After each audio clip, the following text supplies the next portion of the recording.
আজ সকালে সেই ভয়াবহ ঘটনার পর হাসপাতাল চত্বর এখন টলিউডের কেন্দ্রবিন্দু হয়ে উঠেছে। পরিচালক রাজ চক্রবর্তী সকালে মর্নিং ওয়াকের সময় যে মারাত্মক গাড়ি দুর্ঘটনার শিকার হন, সে খবর ছড়িয়ে পড়তেই চারিদিকে তীব্র চাঞ্চল্য ছড়ায়। প্রথম দিকে তার বেঁচে থাকা নিয়ে নানা রকম ভয়াবহ গুজব ছড়ালেও আমাদের টিম নিশ্চিত করেছে যে তিনি চিকিৎসাধীন আছেন এবং তার শরীরে বেশ কিছু চোট লেগেছে। বিস্তারিত জানার আগে আপনি যদি আমাদের চ্যানেলে নতুন হয়ে থাকেন, আমাদের চ্যানেলটি সাবস্ক্রাইব করে আমাদের সঙ্গে থাকুন। ধন্যবাদ।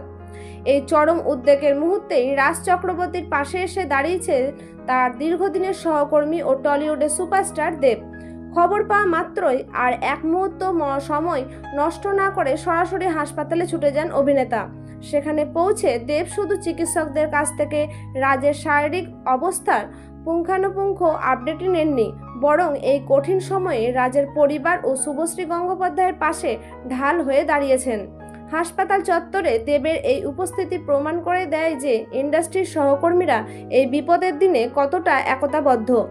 দেব নিজেও সবাইকে কোনো রকম মিথ্যা গুজবে কান না দিয়ে শান্ত থাকার এবং রাজের জন্য পজিটিভ থাকার অনুরোধ জানিয়েছেন।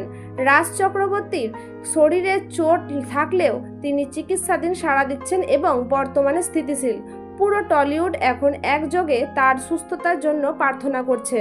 আপনারাও রাজ চক্রবর্তীর দ্রুত আরোগ্যের জন্য ঈশ্বরের কাছে প্রার্থনা করুন। এই ঘটনার পরবর্তী প্রতি মুহূর্তের আপডেট পেতে এখনই আমাদের চ্যানেলটি সাবস্ক্রাইব করে পাশে থাকুন। ধন্যবাদ।